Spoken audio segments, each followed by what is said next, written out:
그래서 우리 교장 선생님께서 소개를 해주셨는데요. 저는 오늘 우리 아이 감정지능을 높이기 위한 감정 코칭 5단계라는 주제로 학부모님들을 만나 뵙게 된 서울 강솔초등학교 전문 상담교사 김한석입니다. 반갑습니다.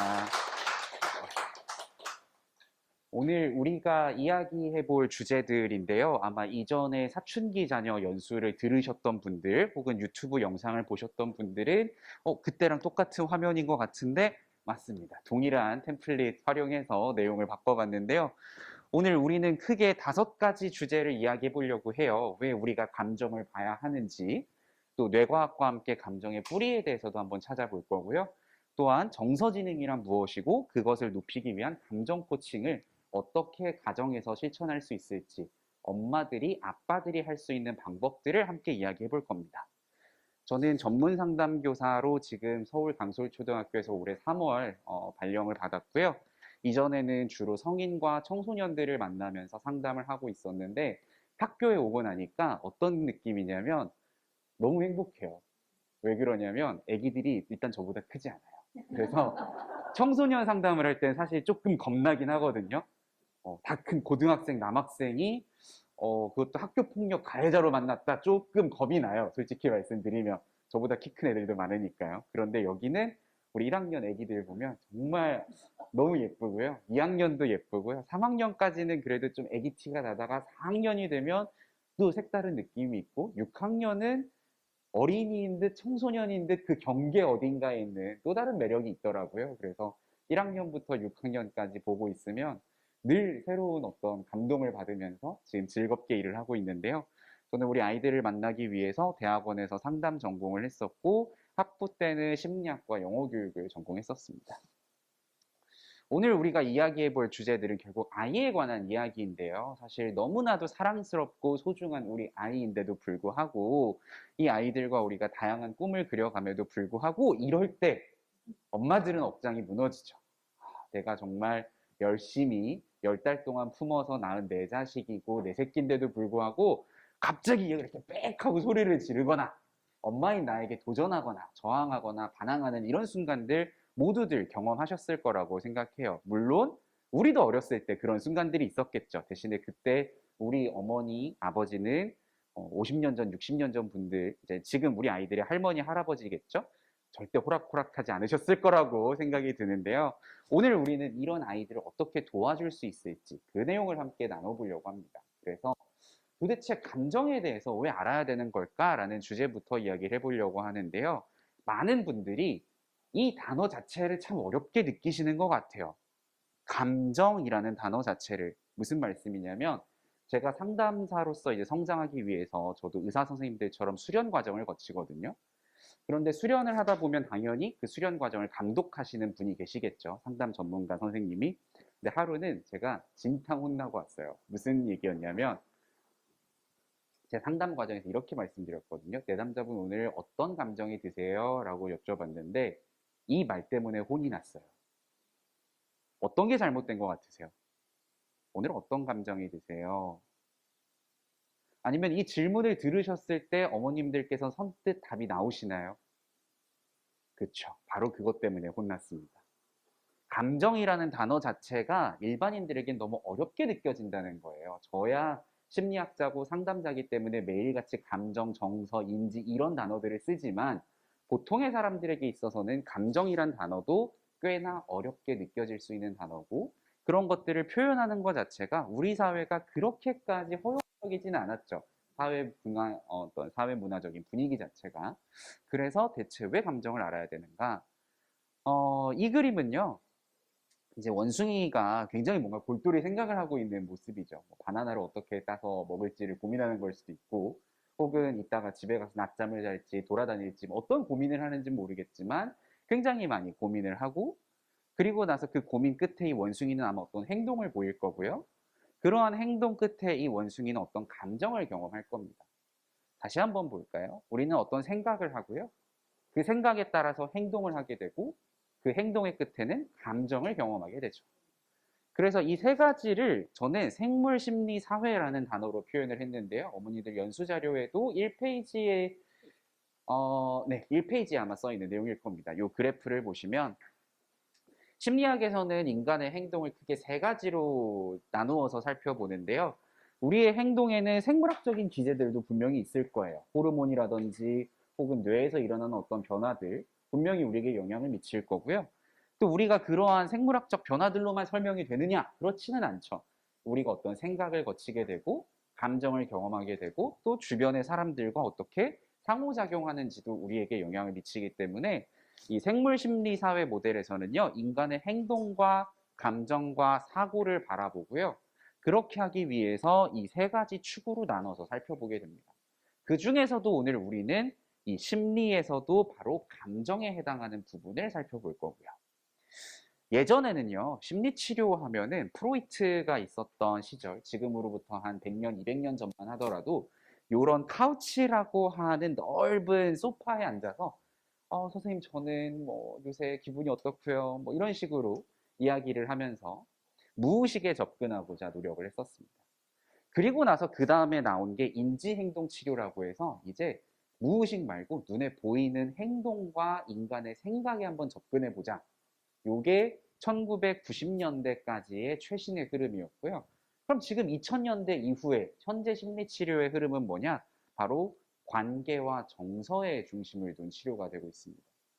제가 이 얘기를 왜 드리는 거냐면요. 심리학자들 또한 인간의 행동을 이해하기 위해서는 무의식이 중요하다라고 믿었던 시절이 있었어요. 눈에 보이지 않는 어떠한 역동에 의해서 우리가 움직이는 걸 거야. 뭐 불안이라든지 우울이라든지 뭐 어렸을 때 외상 경험이라든지.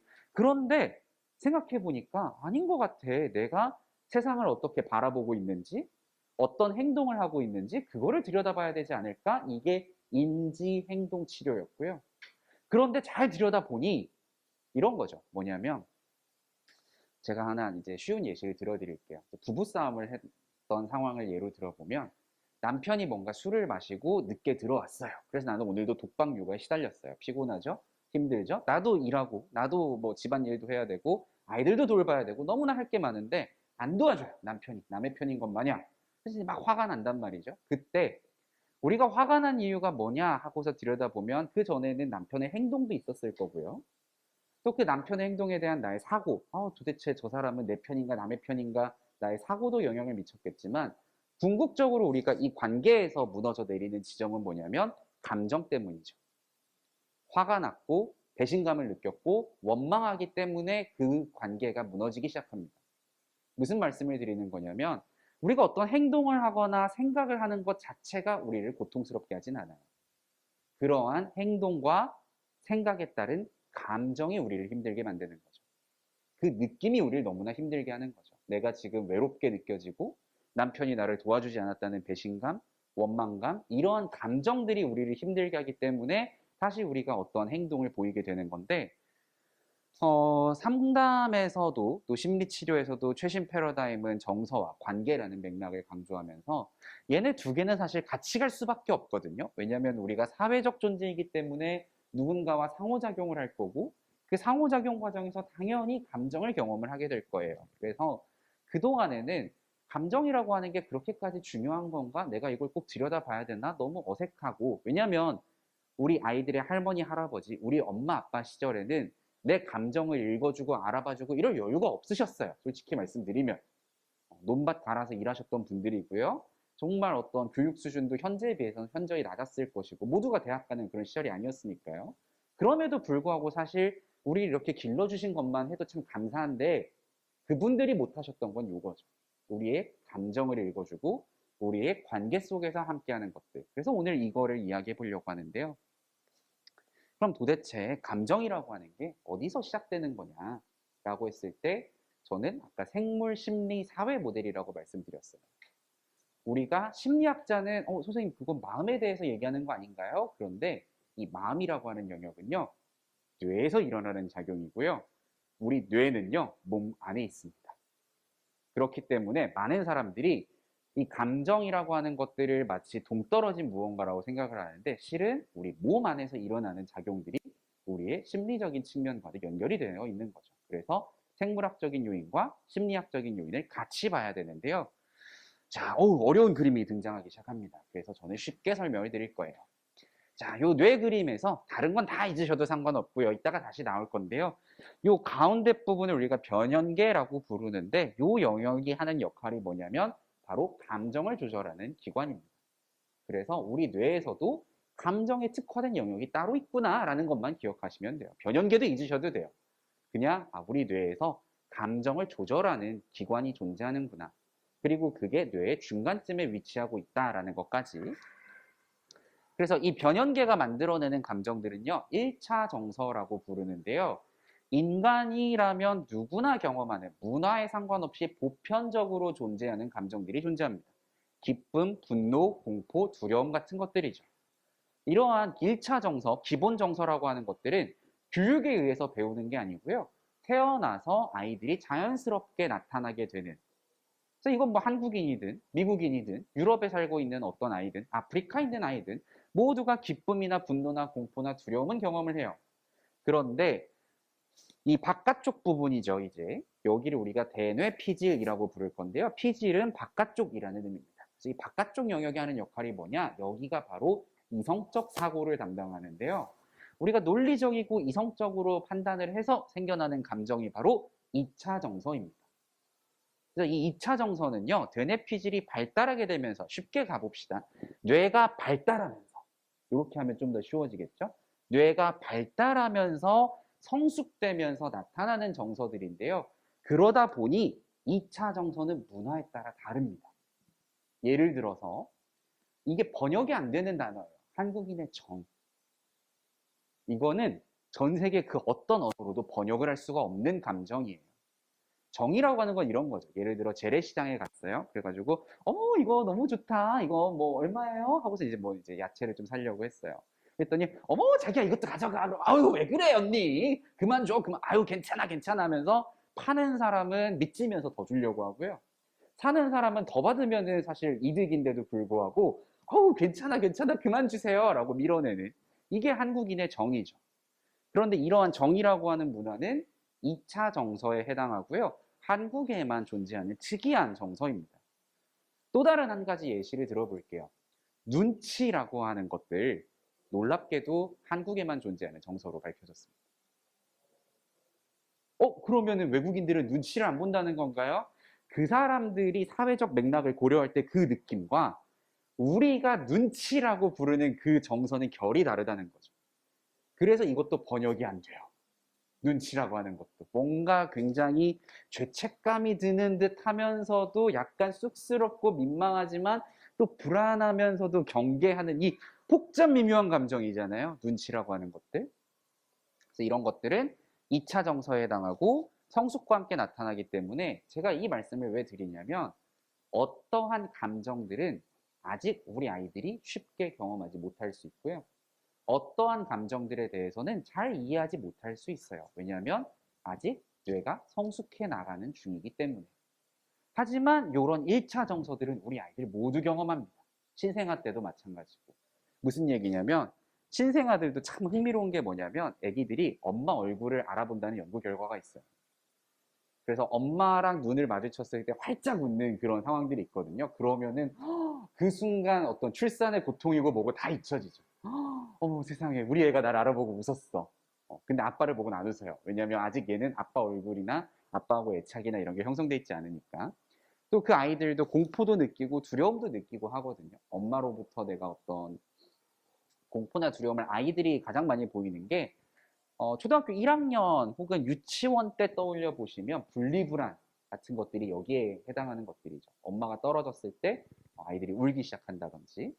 그런데 우리 아이들은 아직 뭐 눈치를 본다거나, 뭐 물론 고학년쯤 되면 이런 것들이 나타날 수 있겠지만 우리 아이들에게 뭐 예를 들어 뭐가 있을까요? 비탄스럽다. 뭐 이런 것들 설명할 수 없겠죠. 2차 정서에 해당하니까. 그렇다면 정서에도 과연 지능이 존재하는가? 이거를 예전에는요. Emotional Intelligence Quotient라고 해서 줄여서 EQ라고 부르던 시절이 있었어요. 그래서 한때 막 이런 것들이 열풍이었거든요. IQ보다 EQ가 더 중요하다. 그래서 이 정서지능을 높여줘야 된다. 그런데 정작 심리학자들은 EQ라는 표현을 쓰진 않습니다. 정서지능이라는 표현을 쓰는데요. 이때는 감정이 아니라 정서로 표현이 바뀌었다는 걸 우리가 좀 주목해 볼 필요가 있는데요. 감정과 정서의 차이가 뭐냐면요. 감정은 좀 더 일시적으로 나타나는 기분들에 해당하고요. 정서는 장기간에 걸친 것들입니다. 그래서 이 정서지능이라고 표현할 때는 우리 아이들이 생활하면서 경험하는 여러 가지 감정들, 그러한 것들을 어떻게 대처하느냐를 볼 건데요. 출처가 나와 있습니다. 데이비드 골먼이라고 하는 학자가 1995년에 이 아저씨가 EQ라는 단어를 처음으로 만들어낸 분이에요. 뭐라고 했냐면 IQ보다도 더 중요한 것, 정서지능이라고 하면서 이 책을 쓰면서 처음으로 정서지능에 관한 이야기를 했는데요. 크게 5가지 영역으로 구성이 되어 있습니다. 자기인식, 자기조절, 자기동기와 감정이입, 대인관계. 이렇게 말하니까 너무 어렵죠? 그래서 쉽게 예시로 한번 풀어가 보도록 할게요. 이 정서지능에서 자기인식이라고 하는 건 어떤 거냐면요. 놀랍게도 감정과 자기에 대한 인식이 연결이 되어 있다는 거예요. 그래서 예를 들어 이런 거죠. 내가 지금 어떤 기분인지를 알아차리는 것도 정서지능이에요.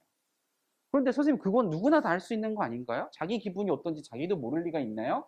자기 기분인데 너 기분이 어떠니? 라고 물어보면 다 아는 거 아닌가요? 라고 의아해 하실 텐데요.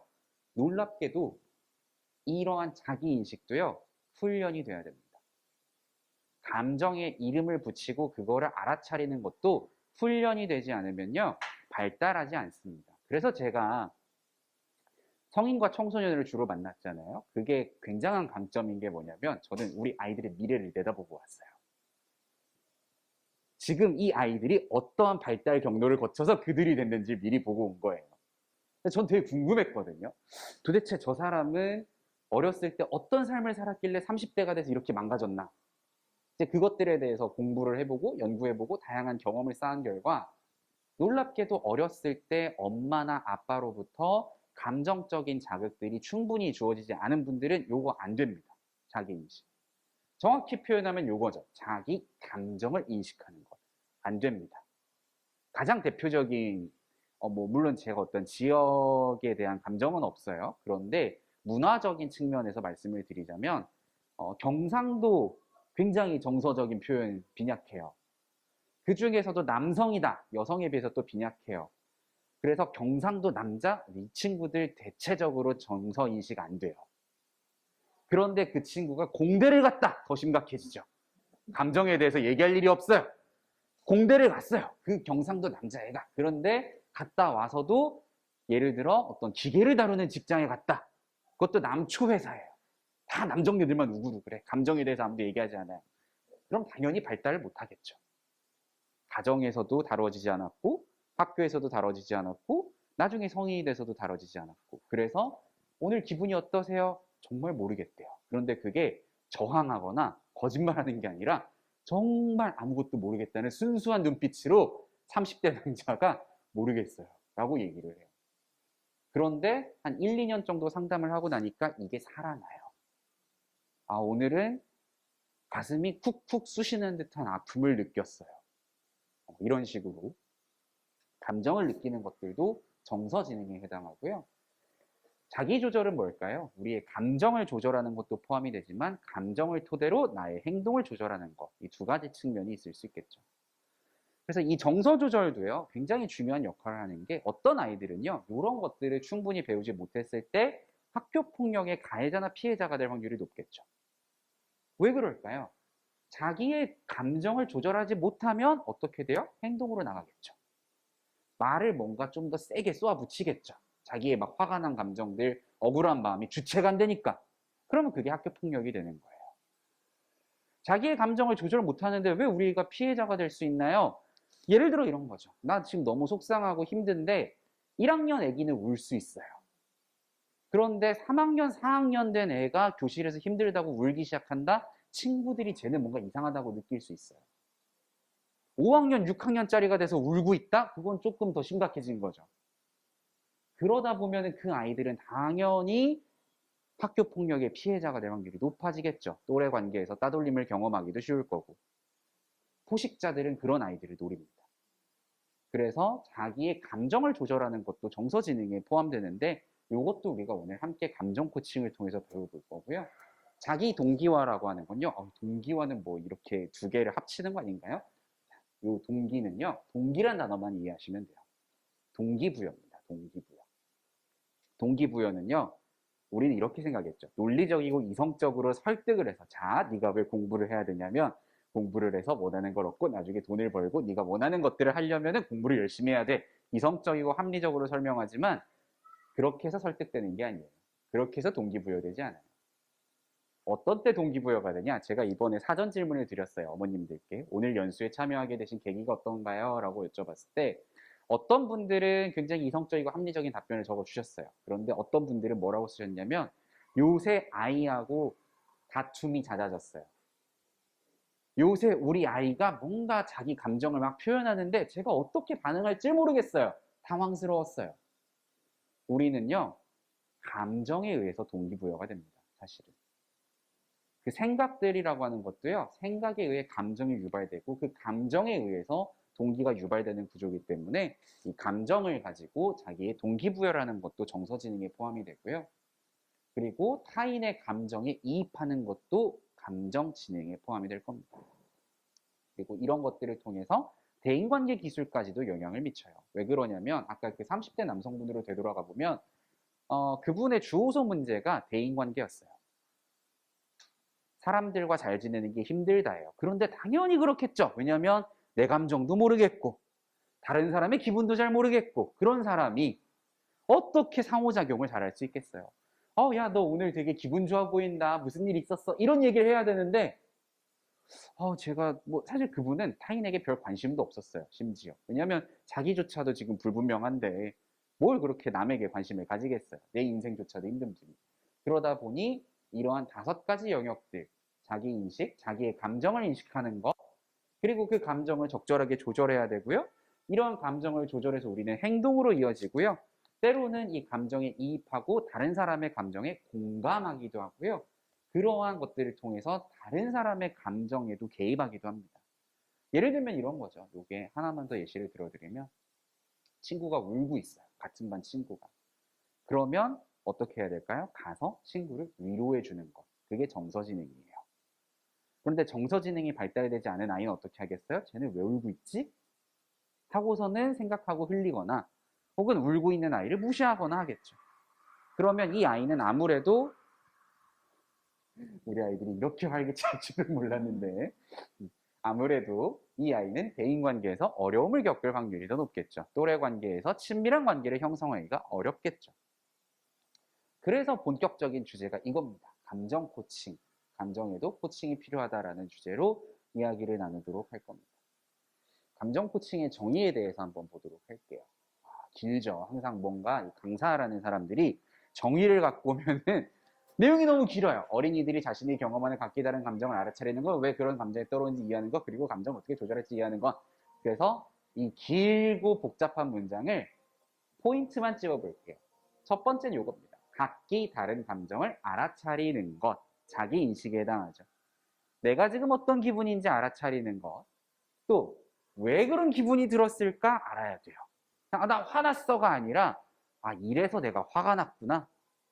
감정과 사고가 연결이 돼야 되고요. 그리고 감정을 조절하는 것.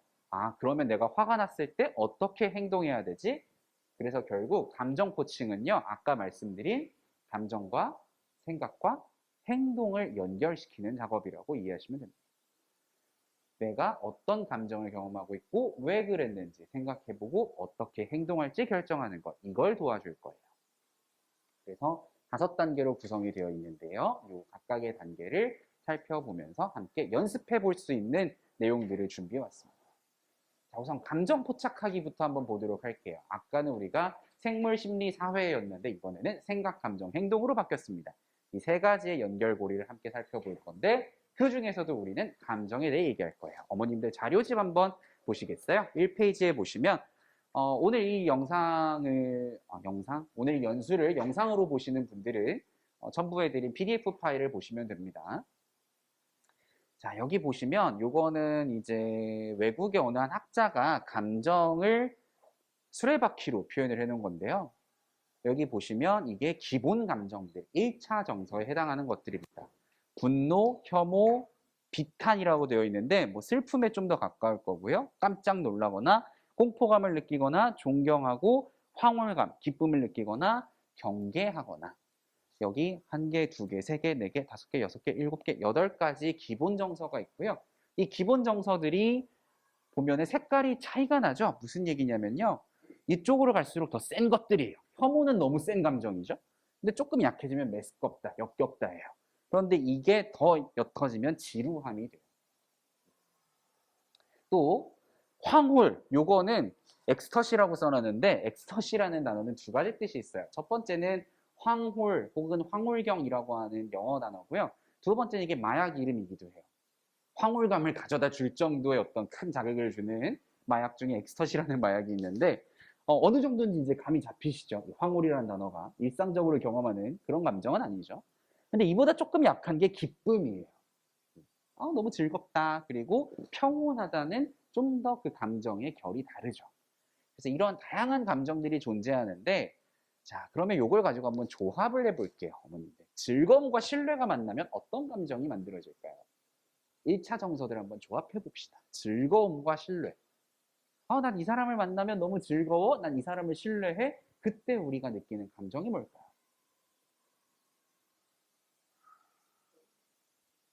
좋음, 조임, 기쁨. 그럴 수도 있죠. 또 어떤 것들이 있을까요?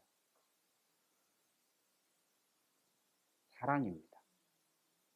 사랑이라고 하는 감정에는 즐거움과 신뢰가 함께합니다. 내가 이 사람을 믿을 수 있고요. 이 사람과 함께할 때 즐거워요. 그게 바로 사랑이라는 감정이에요. 제가 이 작업을 왜 하고 있냐면 우리 애들이 물어봐요. 엄마 사랑이 뭐야? 그러면 그냥 누군가를 좋아하는 거야 라고만 얘기하면은 그럼 좋아하는 거랑 사랑은 뭐가 달라? 설명할 길이 없어요. 정작 우리도 잘 모르겠거든요. 사랑? 엄마가 아빠를 사랑하는 게 사랑이야. 한석이는 반에서 좋아하는 친구 있어? 친구랑 놀 때 즐겁지? 그게 사랑이야. 근데 그거는 또 좀 다르거든요. 사랑과는 결이. 그래서 이 감정들을 한번 분해해 볼 거예요. 어떤 걸까요? 놀람과 슬픔. 깜짝 놀랐는데 슬프기까지 해요. 이때 우리는 어떤 감정을 느끼고 있는 걸까요? 굉장히 어려운 퀴즈죠. 놀람과 슬픔. 이게 바로 후회입니다. 후회라는 감정은요. 내가 대체 왜 그랬을까 하고서 일단 깜짝 놀라요. 결과를 보고선 놀랐어요. 이게 아닌데? 내가 생각했던 건 이게 아닌데? 그리고 나서 이렇게 된 상황이 너무나 슬퍼요. 내가 기대했던 것과 달라서 놀랐고 그로 인해서 슬픔을 느낄 때 우리는 그걸 후회라고 부릅니다. 하나만 더 해보도록 하죠. 되게 신기한 감정들이 붙었습니다. 화가 났어요. 근데 기대하고 있어요. 화를 낼 걸 기대하는 상황 어떤 걸까요? 나 화낼 거야. 너한테 내가 화를 뿜어내겠어. 이게 바로 공격성입니다. 공격성이라고 하는 것 혹은 aggressive라고 표현이 되는데 도발적인 혹은 약간은 공격적인 분개하는 이러한 상황들은 타인에게 내가 화를 낼 것을 기대하고 있을 때 우리는 공격성이라고 부를 수 있겠죠. 이 자료는 제가 어머님들 자료에도 이 페이지에 넣어 두셨는데요. 원 자료가 영어로 되어 있어요. 그래서 제가 처음에 든 생각은 하나하나 이걸 다 번역해서 수정을 해드려야지 했는데 너무 많아요. 제가 이 연수 자료를 만드는데 한 8시간 가까이 걸렸거든요. 그래서 다 하고 나서 이것까지 수정해드려야지 했다가 너무 힘들다. 그래. 우리 어머님들이 아이들과 함께 영어 공부하시면 되겠다. 함께 단어를 찾아보면서 여기다가 적어보는 거. 여기 몇 가지 이제 선택해서 했거든요. 즐거움과 신뢰가 사랑. 그 다음에 또 이런 것들 한번 볼까요? 좀 신기한 게 뭐가 있냐면 우리 이쪽이 이제 상반되는 감정이 조합되는 경우거든요. 즐거움과 슬픔이 함께하는 경우. 이걸 우리는 갈등이라고 부릅니다. 즐거운데 슬퍼요. 갈등이죠. 상반된 감정을 함께 느끼는 경우. 물론 여기엔 즐거움과 슬픔뿐만 아니라 다른 것들도 들어갈 수 있겠죠. 공격과 편안함. 약간 애증의 관계 같은 것들. 반대되는 감정들. 두려움과 분노. 요거 아이들이 주로 누구한테 느끼냐면 아빠하고 요런 감정 느끼기 되게 쉽겠죠. 아빠 무서워요? 근데 아빠한테 화는 났어. 어떻게 해야 될지 몰라서 갈등될 거예요. 혹은 이럴 수도 있죠. 아빠가 같이 놀러 가자고 했어요. 그래서 믿었어. 그런데 아빠가 주말에 약속 잡혔다고 에버랜드를 안 갔어. 역겹죠? 갈등이죠. 물론 제가 역겹다라고 너무 센 단어를 쓰고 있지만 여기 써 있는 게 역겨움이라 그래요. 제가 뭐 아버님들이 역겹다고 표현하는 건 아니고요. 디스커스트, 혐오감이라는 단어가 써 있어서. 혹은 이런 경우도 있을 수 있죠. 깜짝 놀랐는데 화가 났다? 그걸 우린 분개한다고 부릅니다. 깜짝 놀랄 정도로 화가 나서 막 쏟아내는 경우, 분개하는 거고요. 비관주의는요, 슬픔을 기대하는 거고요.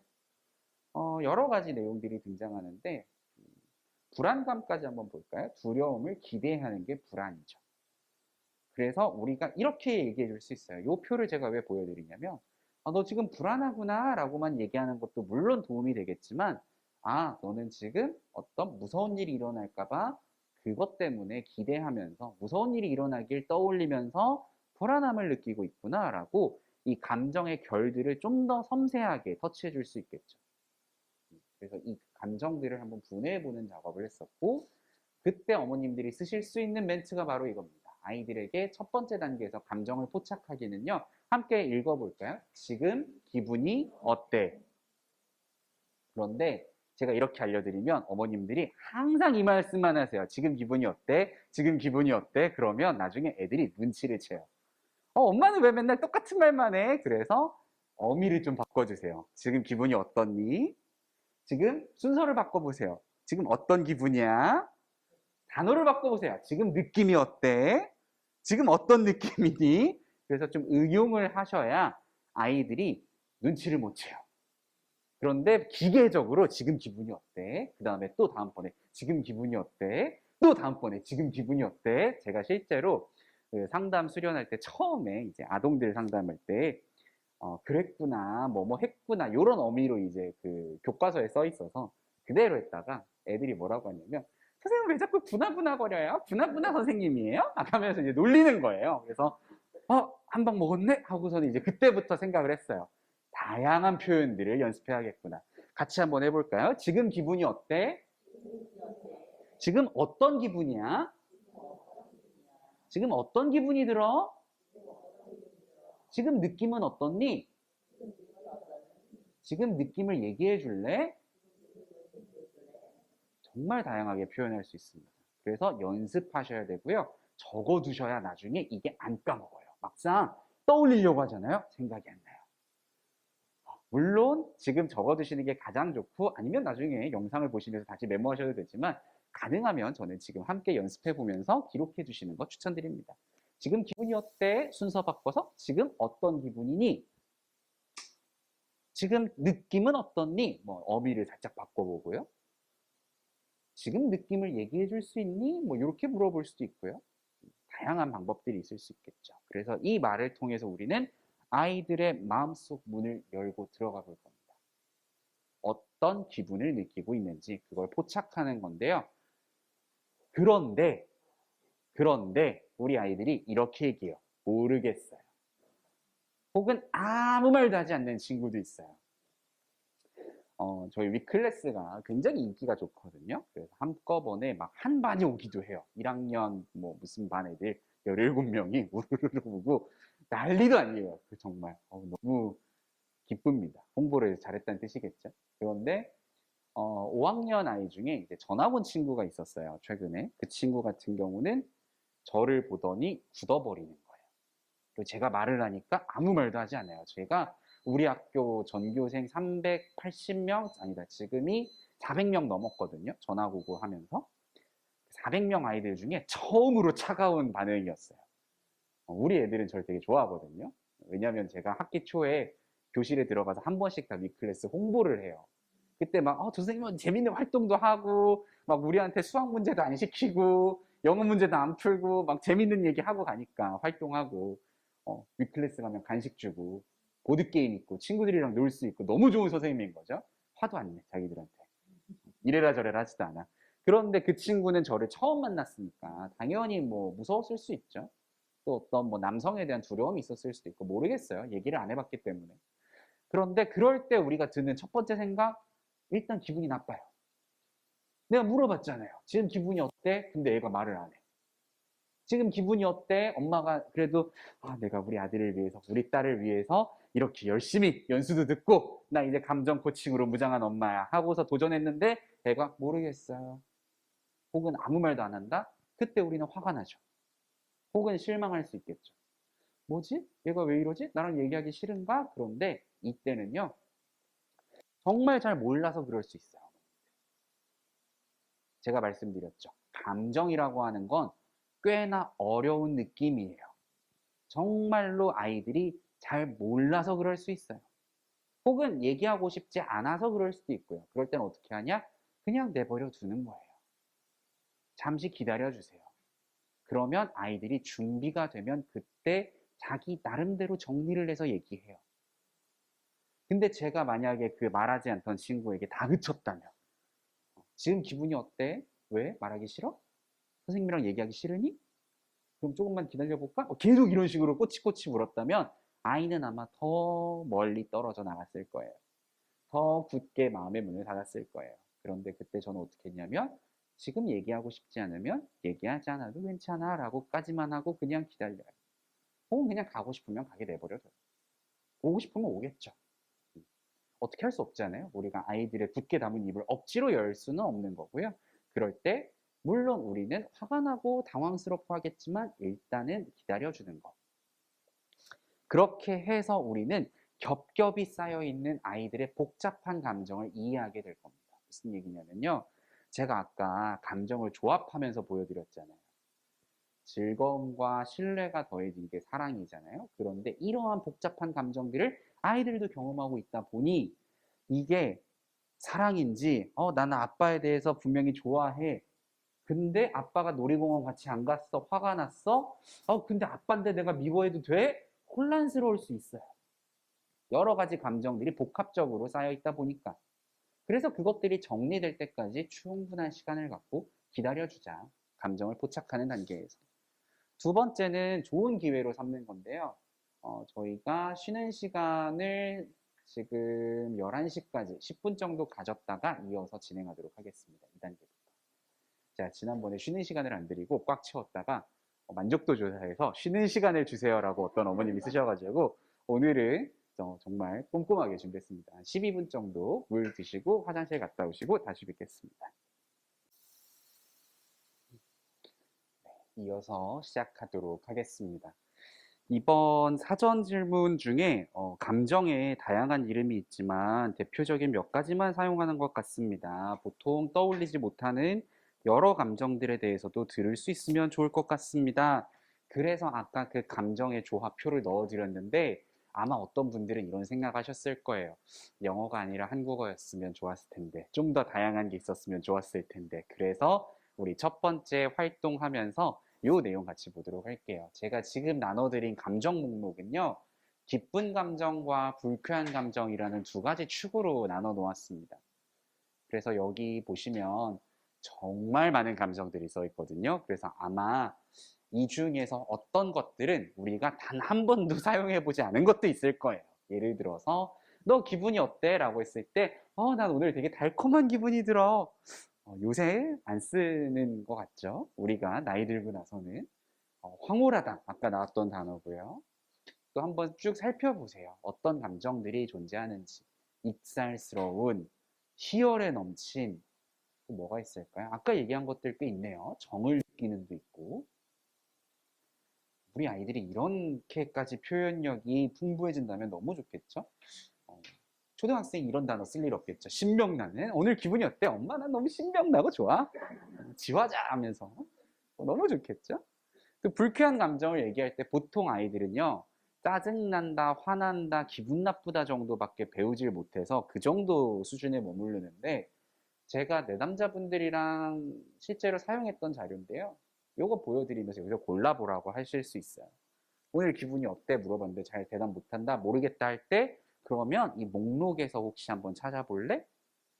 뭐 불안함도 있을 수 있고요.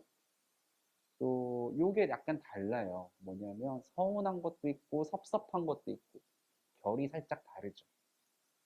그리고 수치스러운, 측은한, 무서운, 미운, 그리고 민망한, 민망한과 속상함과 수치스러운 게 비슷한 느낌들이지만 또 약간씩 다르죠. 시샘하는 혼란스러움.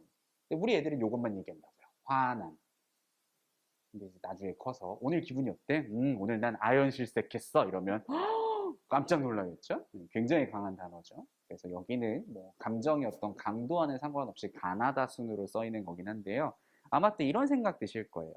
어, 근데 우리 애는요, 1학년이거든요, 선생님. 이거 1학년 애기가 하기 너무 힘들지 않나요? 그래서 1학년 애기들은요, 네이버 같은 곳에서 감정 카드를 한번 검색해 보시면요. 10,000원에서 20,000원대의 카드들이 있는데, 여기 나온 감정들과 그림이 함께 들어가 있어요. 그래서 카드를 책상에 쫙 펼쳐놓고, 자, 지금 여기서 네 기분이 어떤지 한번 골라볼까? 그러면 아이들이 그림을 보고 고를 수 있기 때문에 저학년 때까지는 감정 카드를 활용하는 걸 추천드리고요. 4, 5, 6학년 정도 되면은 그래도 이 표가 활용하기가 좀 쉽거든요. 중고등학교 가서도 마찬가지고 성인들은 뭐 말할 것도 없고요. 그래서 저학년이냐 중학년, 고학년이냐에 따라서 감정 카드를 활용하는 것도 방법이 될 수 있습니다. 그럼 우리 활동지에서 한번 연습을 해봅시다. 자, 이게 우리 아이들한테 아까 물어볼 거잖아요. 지금 기분이 어때? 그 전에 엄마의 기분은 어떤지 한번 물어봅시다. 6페이지 한번 보시면요.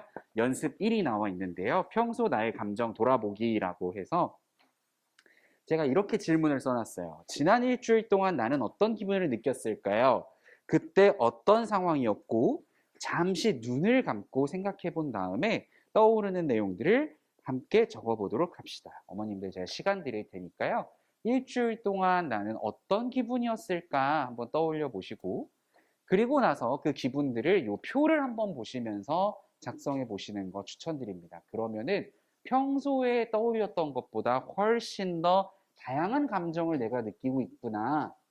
아, 이렇게까지 감정의 결이 다를 수 있구나 라는 걸 아실 수 있을 거예요. 슬프다, 우울하다, 음울하다, 음침하다, 절망스럽다 다 다른 결을 가지고 있거든요.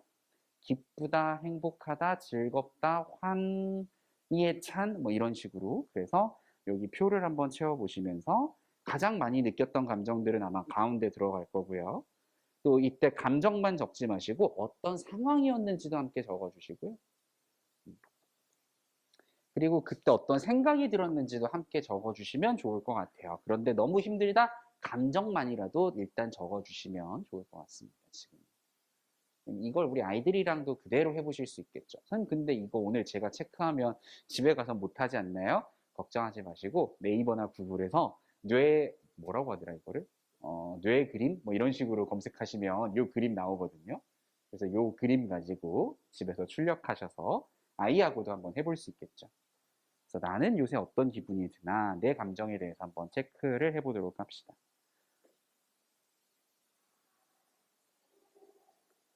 그리고 지금 집에서 영상을 보고 계신 분들도 이 활동지를 출력하셔서 함께 한번 해보시길 바랄게요. 잠깐 일시정지 하시고 활동하시고 다시 돌아오시면 될 것 같습니다.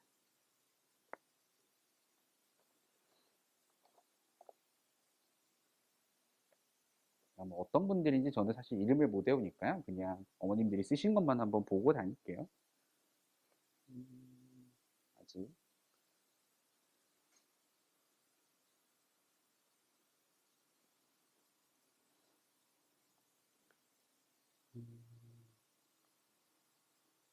아, 굉장히 속상하면서 애틋한 마음을 느끼는 분도 계시고요.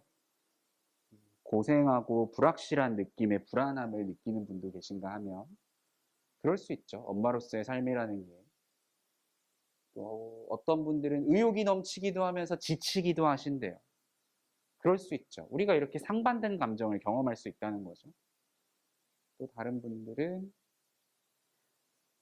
애틋하다. 애틋하다가 생각보다 많네요. 특히나 아이를 떠올렸을 때.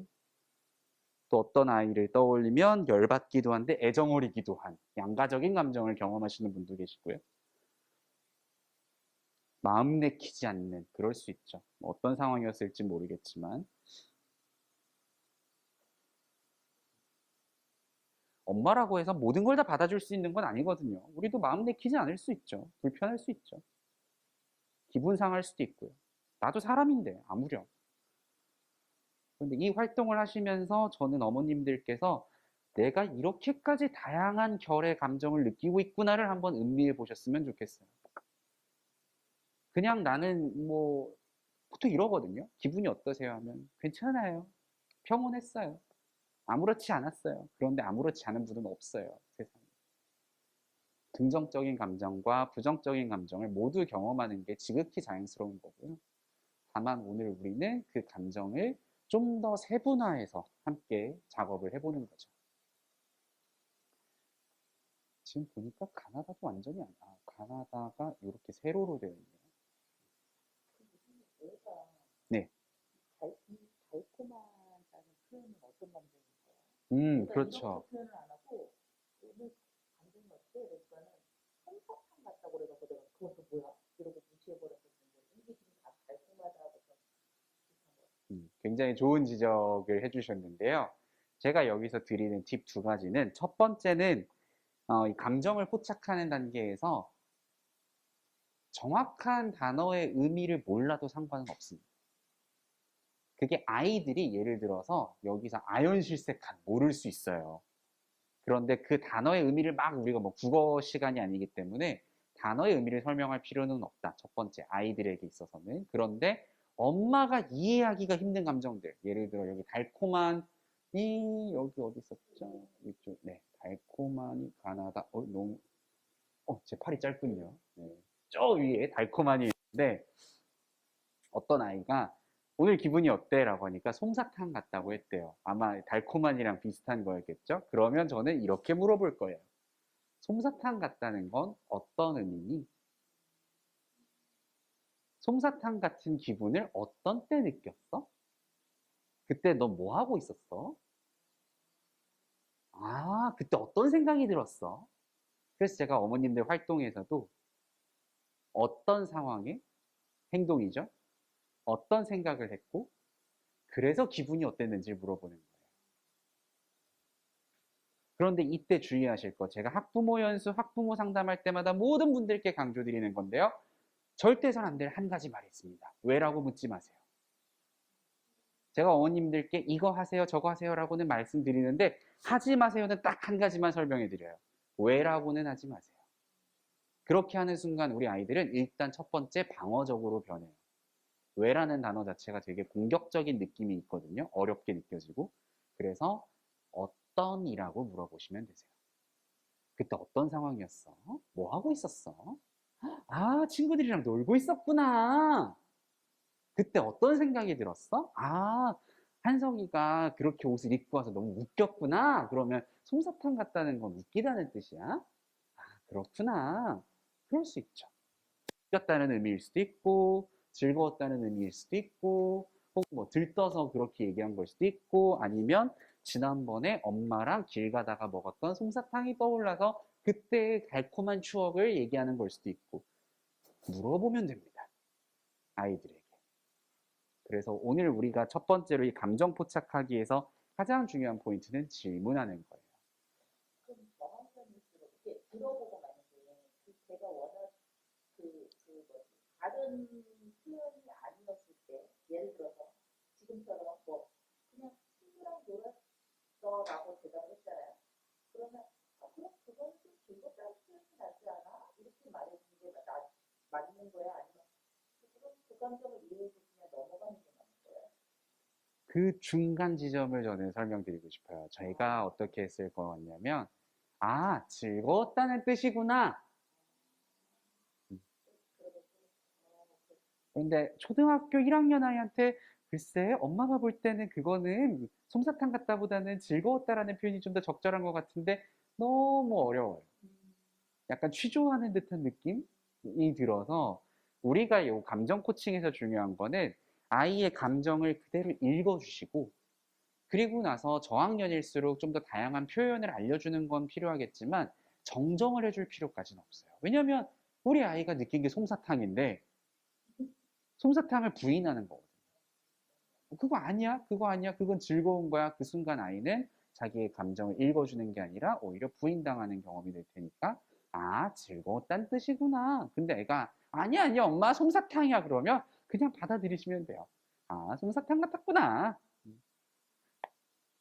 첫 번째 단계, 감정 포착하기. 그래서 어떤 감정들을 느끼셨는지 한번 쭉 적어 보셨다면은 아랫부분에 감정 온도계라고 되어 있는데요. 요거는 제가 페이지 때문에 이렇게 넣어놨는데 감정 온도계 검색하시면 진짜 온도계 그림으로 되어 있는 게 많이 나오거든요. 인터넷에서. 그거 가지고 요렇게 한번 해볼까요? 우리는 두 가지로 나눠놨어요. 긍정적 감정이 나는 얼마나 있었는지 0에서 10까지 중에 한번 색칠해 보시고요. 부정적 감정을 나는 얼마나 느꼈는지 한번 색칠해 봅시다.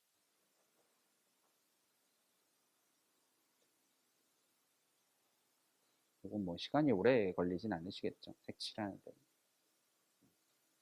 위에 내용을 적고 계셨던 분들도 다음 활동들이 많이 준비되어 있기 때문에 이게 굉장히 재밌는 작업이에요. 특히 우리 아이들이랑도 해볼 수 있는 건데 왜 그러냐? 어떤 분들이 이렇게 생각하세요. 불쾌한 느낌이 없으면 행복한 거다라고. 그런데 심리학자들이 밝혀낸 한 가지 놀라운 진실은요. 긍정적 감정과 부정적 감정이 서로 다른 축을 가지고 있어요. 무슨 얘기냐면요. 불행하지 않다고 해서 행복한 게 아니었어요. 그냥 그건 아무렇지 않은 거예요. 불행은 불행대로 느낄 수 있고요. 행복은 행복대로 느낄 수 있습니다.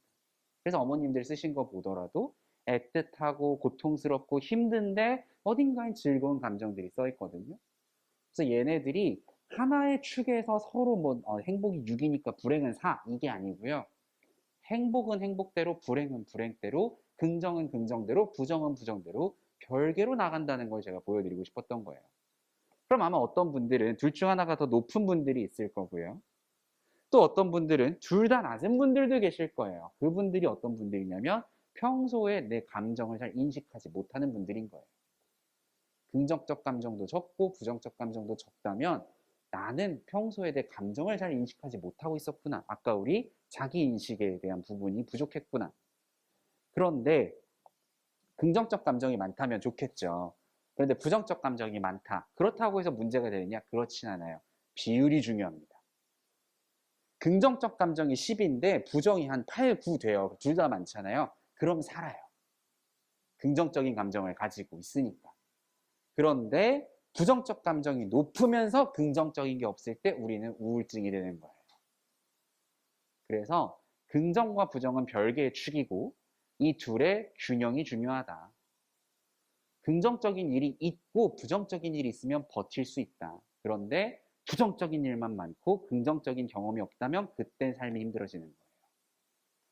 그래서 저도 학교에서 이제 일을 하면서 학교폭력 전담기구 소속이기도 하기 때문에 끊임없이 저는 간접 외상에 노출되고 있거든요. 굉장히 부정적인 감정을 많이 경험하죠. 누가 맞았다, 이마가 찢어졌다. 무서워요. 솔직히 말씀드리면. 그런 내용들을 읽고 듣고 아이들 상담하고 하다 보면. 부정적 감정 많이 경험하죠. 그런데 제가 버티고 있는 이유는 뭐냐? 그만큼의 긍정적 감정을 어딘가에서 채우고 있으니까 이게 상쇄가 되는 거예요. 그 중에 하나가 저한테는 학부모 연수예요. 저는 이렇게 만나서 어머님들을 만나 뵙고 이야기 나누는 게 너무 즐겁고 행복하거든요. 왜냐하면 어머님들이 이제 집에 가셔서 우리 아이들을 변화시킬 거고 이 아이들이 또 나중에 다른 사람들을 변화시킬 거기 때문에 이러한 긍정적 감정과 부정적 감정의 비율을 한번 보시면서 나는 과연 요새 어떻게 지내고 있었는가 한번 보시고 2단계로 넘어가 보도록 할게요. 자, 우리 1단계 이제 슬슬 기억이 안 나시죠? 도대체 1단계가 뭐였는가? 1단계는 아이고 다 넘어갔네요. 긍정적 감정을 포착하는 것부터가 1단계였습니다. 감정을 포착하는 게 1단계였고요. 2단계, 좋은 기회로 삼기로 넘어가 보도록 할게요. 여기는 유인물 7페이지 보시면 되고요.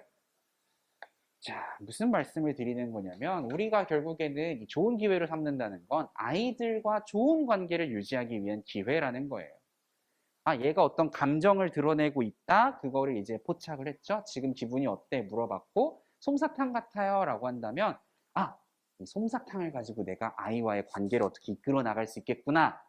좋은 기회로 삼으셔야 돼요. 이걸 그냥 흘려보내거나 무시하거나 혹은 정정해 주려고 할 필요 없이 이걸 어쨌든 아이가 얘기했다는 건 굉장히 긍정적인 신호죠. 모르겠어요. 혹은 뭐 입을 꾹 다물고 있을 수도 있는데 나한테 얘기를 했고 그럼 나는 이거를 아이와의 관계를 이끌어 가야 되는데 이럴 수 있어요. 이게 뭐냐? 어떤 때는요, 아이들이 격한 감정을 드러내기도 해요. 그럴 때는 오히려 더 좋은 기회로 삼으시면 돼요. 선생님, 그게 무슨 말씀이세요? 애가 이렇게 막 난리를 치는데 그게 오히려 우리한테는 좋은 기회예요. 왜 그러냐? 제가 이 그림을 사춘기 자녀 연수 때 보여드렸던 건데 영상을 같이 한번 다시 보실게요. 색깔을 한번 잘 보세요.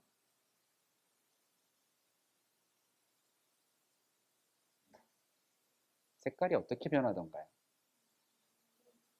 그렇죠. 점점 파란색, 보라색으로 변했죠. 이게 무슨 의미냐면 우리 아이들이 연령에 따라서 두뇌의 성숙한 정도가 달라지는 건데 이 노란색이나 녹색 부분이 미성숙한 부분들이고요. 보라색이나 파란색이 뇌가 성숙해져 있는 거를 스캔해서 보여주는 영상입니다. 이걸 왜 얘기를 하고 있냐? 갑자기 우리 애들이 자, 5세 때는요. 지금 보시면 노란색, 녹색 굉장히 많죠. 아직 두뇌가 완전히 발달돼 있지 않습니다. 초등학교 저학년이라면 한 이 정도 와 있겠네요. 근데 요게 20살 무렵이 돼서 요 정도까지 차오른다고 하고 전체 발달은 언제냐? 25세 무렵에 끝납니다. 두뇌 발달은. 그래서 제가 이런 말씀 드려요. 뭐냐면 이제 예전에 우리 어른들이 남자애들은 군대 갔다 와야 철이 든다라고 얘기했는데 그거 뻥이에요. 군대 가서 철든 게 아니고요. 그 나이가 되면 철이 드는 거예요. 거기 가서 개고생했다고 해서 얘가 어른이 됐다 철들었다가 아니고요. 민방위였든 면제였든 뭐가 됐든 그 나이 되면 철이 들어요. 달리 뒤집어서 생각하면 아, 생각보다 아이들의 발달은 오래 걸리는구나. 우리는 20살 되면 다 컸다고 생각하거든요. 근데 어떤 분들이 이런 분들이 계세요. 저 깜짝 놀랐는데 초등학교 4학년 아버님이세요. 애가 다 컸는데 어쩌고저쩌고 하세요. 그래서 제가 깜짝 놀랐어요. 아버님 무슨 말씀이세요? 다 컸다니. 이제 11살짜리인데. 얘 아직 14년 남았습니다. 발달하기까지. 그래서 어머님들도 이런 생각하실 수 있어요. 특히 2명 이상 아이를 키우는 경우에 큰애를 보면서 이런 생각하세요. 얘는 큰애인데 다 컸는데 아닙니다. 그 애도 애기예요. 25살 되기 전까지. 그래서 이 아이들의 뇌를 보면요. 아까 말씀드렸던 그 내용들이에요. 요 변연계, 감정을 조절하는 영역이 있고 바깥쪽에 이성을 조절하는 영역이 있는데 우리 아이들은 이 중에서 변연계가 아직은 더 많은 비중을 차지한다. 감정이 훨씬 더 중요한 아이들이고요. 그러다 보니 어떤 현상이 벌어지냐? 아까 막 사람이 난리를 치고 있는 그 상황이 이거예요. 편도체가 뇌를 납치한 상황인데 편도체라고 하는 부위는요. 엄지손가락 한번 들어보시겠어요? 여기서 한 마디 정도, 요 정도 크기의 작은 영역이에요. 어느 정도인지 감이 오세요? 얼마나 작은 사이즈인지. 그게 어딨냐? 바로 우리 뇌의 정중앙에 위치하고 있어요. 여기쯤에 요렇게 위치하고 있겠죠. 요 녀석이. 요 편도체라고 하는 녀석이 우리 뇌를 납치하게 이르릅니다. 무슨 말씀이냐면요. 아이들이 평소에는 이렇게 그냥 제정신으로 살고 있어요. 이성적인 사고를 하면서 감정도 그렇게 동요하지 않고 평온해요. 이때는 이성적으로 얘기가 돼요. 그거는 솜사탕보다는 즐겁다라는 표현이 좀 더 적절한 거야. 뭐 이런 얘기를 할 땐 여기예요. 그런데 애들이 막 난리를 치고 소리를 지르고 울고불고 한다. 편도체가 활성화되면서 이성적인 뇌는 납치를 당합니다. 대뇌피질이라고 하는 이성적이고 합리적인 사고라는 영역은 지금 활성화가 되어 있지 않아요. 편도체라는 녀석이 전체 컨트롤을 빼앗아요. 그럼 무슨 일이 벌어지는 거냐면 편도체의 역할은 딱 하나예요. 생존이에요. 죽느냐 사느냐예요. 그래서 이때 아이들이 보이는 게 감정적으로 동요한 상태에서는요. 일단 말하지 마세요. 말해도 안 들립니다. 이미 뇌는 납치당했거든요. 그래서 잠시 내버려 두시고 아이가 진정될 때까지 시간이 필요한데 이때 진정시키는 가장 좋은 방법 우리가 아까 했던 거예요. 감정을 포착하고 읽어주시는 거예요. 지금 많이 불안하구나. 함께 따라해 볼까요? 지금 많이 불안하구나. 지금 많이 떨리는구나. 지금 화가 정말 많이 났구나. 요 정도만 하시고 내버려 두세요. 한두 마디만 하시고. 아이가 흥분한 상태를 그대로 읽어주시는 거예요. 불안하구나, 화가 나는구나, 걱정되는구나. 그리고 나서 3분 정도 있으면 돌아옵니다. 편도체 납치는 사실 오래 가지 않아요. 3분 이내로 진정돼요. 읽어주기만 한다면. 그런데 이때 가장 많이 저지르는 실수가 뭐냐면 이미 납치당한 뇌한테 말을 거는 거죠. 이성적으로. 내가 엄마인데 어떻게 그럴 수 있어? 엄마한테 뭐 하는 말버릇이야? 뭐 싸가지 없게 뭐 하는 거야? 안 들립니다. 예의 없게 버릇 없게 뭐 하는 거냐? 안 들리는 상태예요. 그러니까 엄마는 더 화가 나죠? 엄마도 납치당하는 거예요. 다 같이 납치돼서 서로 싸우는 거예요. 애는 악 소리 지르고 엄마는 엄마대로 난리가 났고 그걸 본 아빠는 아빠대로 또 납치당하고 온 가족이 어딘가로 납치당하는 정말 어떤 일가족 납치 사건이 일어나는 거죠. 그리고 나서 이제 다들 흥분이 가라앉고 제정신으로 돌아오잖아요. 대체 왜 그랬지 싶은 거예요. 근데 그럴 수 있어요. 얘의 역할은 생존이니까. 죽느냐 사느냐만 신경 쓰는 애이기 때문에 얘는 뭐 부모 자녀 없어요. 그런 거. 죽느냐 사느냐의 문제예요. 절벽 위에 서 있는 상태인 거죠. 그럼 이런 현상들이 왜 그렇게 일어나냐라고 했을 때 이 그래프는요. 도파민이라고 해서 우리 아이들이 각성되게끔 하는 호르몬 수치를 보여주는데요. 어린이 때는 수준이 굉장히 낮다가 청소년기에 접어들면서 폭발적으로 성장합니다. 지금 저학년이면 이쯤에 있겠죠, 아마. 그리고 청소년, 이제 고학년이라면 여기 있을 거고요. 아마 피크를 찍었겠죠. 그래서 우리 아이들은 꽤나 흥분하기 쉬운 상태예요. 호르몬이 이렇게 폭발적으로 증가하거든요. 쾌락과 관련된 호르몬이. 그리고 나서 성인이 접어들면 안정화가 돼요. 그렇기 때문에 이게 언제냐? 25세 무렵 얘기한 거고. 되뇌 발달이 끝나는. 호르몬 변화 때문에 아이들 급격한 정서 변화 나타나기 쉽고요. 그러다 보니까 편도체 납치 일어날 거고요. 엄마가 같이 납치당하면 안 됩니다. 아이를 구해주셔야죠. 인질로 붙잡혀 있는 우리 아이를 진정시키는 게 우리의 역할이지 같이 납치당해가지고 서로 소리 지르는 거 전혀 바람직하지 않습니다. 이때 일어나는 반응이 투쟁 도피 반응인데요. 이제 아이들이 편도체 납치당했을 때 어떻게 하냐? 일단 얼굴이 창백해지거나 새빨갛게 상기가 돼요. 그래서 울그락불그락하는 모습을 보일 거고요. 그리고 동공이 커져요. 이건 왜 그러냐면 생존을 위해서는 지금 주변 자극을 잘 살펴야 되거든요. 여기가 위험한지 아닌지 살펴야 되니까 동공은 커질 거고요. 그리고 얼굴이 상기될 거고요. 심장박동이 빨라져요. 왜? 도망가거나 싸우거나 하려면 에너지를 비축해야 되거든요. 심장박동 빨라지고 호흡도 빨라지고 몸은 긴장되니까 떨리는 이런 상태가 편도체 납치에서 일어나게 되고 이때 아이들은 선택은 둘 중 하나입니다. 싸우거나 도망가거나. 싸우는 건 언제냐면요. 이 편도체가 판단하는 거거든요. 이성적인 판단이 아니에요. 지금 봐서 싸워서 이길 것 같다 그러면 대드는 거예요. 근데 엄마는 싸워서 이길 것 같으니까 대들어. 근데 아빠는 왠지 내가 이길 순 없을 것 같아. 도망가요. 방문 쾅 닫고 들어가 버리는 거. 엄마한테도 그럴 수 있고. 근데 이게 엄마 아빠하고의 관계에서만 그러냐? 친구들 사이에서도 이런 일들이 일어날 수 있죠.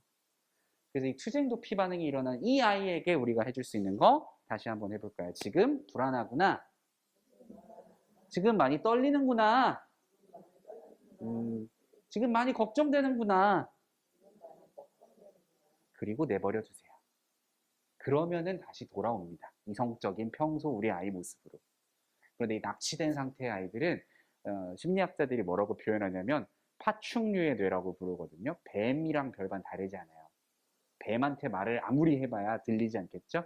우린 인간에게 말을 건네야 되는데 납치된 아이에게는 진정시켜주는 게 필요하고 그 다음에 이 좋은 기회라고 하는 게 뭐냐면 이 아이들이 이렇게까지 감정적으로 동요했을 때는 오히려 우리가 겹겹이 쌓인 여러 감정들을 살펴가면서 어떤 일들로 인해 우리 아이가 이런 감정을 느꼈을까를 알아볼 수 있는 기회가 될 겁니다. 그리고 세 번째가 감정을 공감하는 단계인데요. 자, 연습해 봅시다. 우리 활동지를 보면서. 자, 능동적 개입, 감정 공감하기인데요. 자, 연습이 요거 그대로 한번 읽어보면서 연습하시라고 제가 일부러 많이 넣어놨어요. 다양한 베리에이션들. 같이 읽어봅시다. 그랬겠네. 그렇구나. 근데 요거 너무 많이 쓰지 마세요. 구나구나 선생님이 되어버려요. 저처럼. 구몬 선생님도 아니고 구나구나 선생님이라니 저는 아이들의 창의력에 깜짝 놀랐어요. 아, 저렇게까지 나를 한 방 먹일 줄이야. 그럴 수 있지. 그런데 이때 영혼을 담아서 하셔야 돼요. 그럴 수 있지. 그렇구나. 그래. 건성으로 하시면 안 돼요. 우리 애들 다 알아요. 아이와 눈을 마주치고 눈을 바라보면서 영혼을 담아서 하셔야 됩니다. 지금. 그런 일이 있었구나. 아, 그런 마음이었구나. 오은영 박사님이 됐다는 느낌으로, 아, 그런 마음이었구나. 이렇게 하시면 돼요. 선생님, 저는 그런 거 너무 낯설고 낯간지러워요. 괜찮아요. 집에서 하는 거니까. 아무도 몰라요. 걱정하지 마세요. 저는 지금 이렇게 녹화돼서 우리 학교 400명 어머님들, 아버님들 이렇게 뿌려지는데도 당당하게 하고 있잖아요. 집에서 하시는 분들이니까 걱정하실 거 없으세요. 자, 두 번째, 공감하는 표현 한번 해볼게요. 정말 힘들었겠네. 이때 목소리가 밝으면 안 되죠. 다운돼야죠, 우리도. 아, 너무 화가 났겠다. 너무 슬프다. 여긴 겟네겟네 썼는데 이제 겟네겟네 엄마가 되는 거니까. 너무 억울하겠다. 정말 그 느낌을 살려서 약간 어린이들 동화 구연하듯이 그런 느낌으로 하셔야 돼요. 그 다음에 이해와 공감을 전달해 봅시다. 그러고 싶구나. 아이가 뭔가 하고 싶은 걸 얘기했을 때, 아, 그렇게 하고 싶었던 거구나.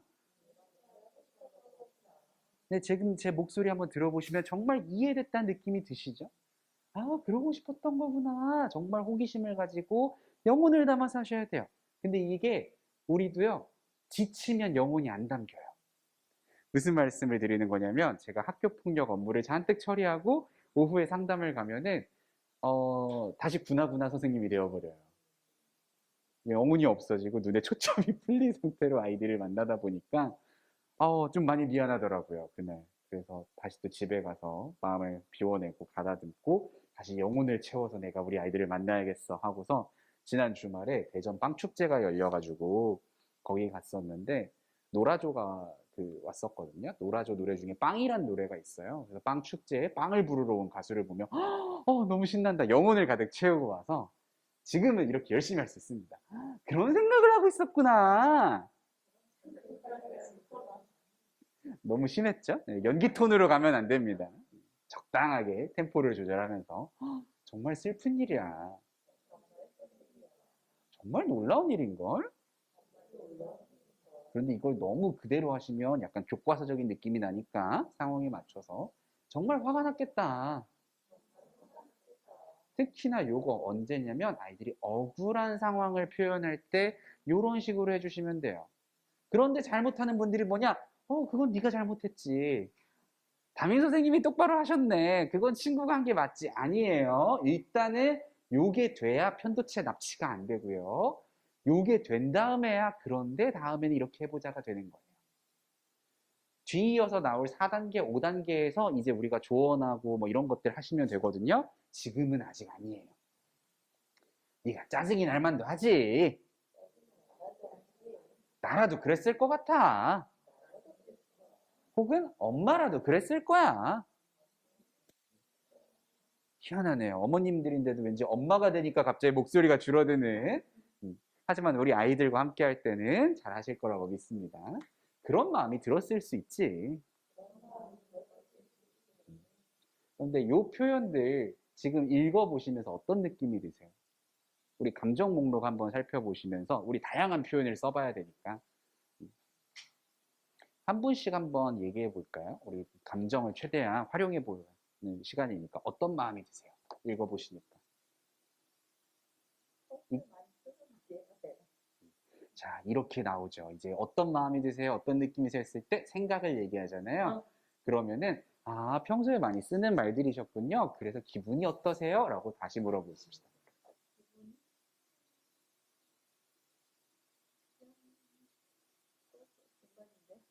자, 이렇게 애매한 중간이다, 쏘쏘. 그럴 때는 목록을 들이대는 거예요. 자, 이 중에서 한번 보고서 골라보시겠어요?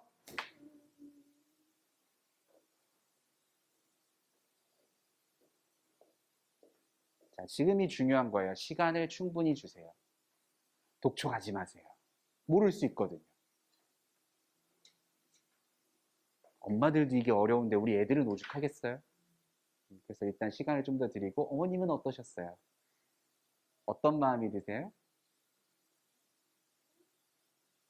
어려우신가 봐요. 자, 좀 더 기다리셨으니까 어떤 마음이 드세요? 안심이 되기도 하고 부담스럽기도 하다. 정말 솔직하게 잘 표현해 주셨네요. 아, 네네. 그리고 어머님은 어떤 마음이 드세요?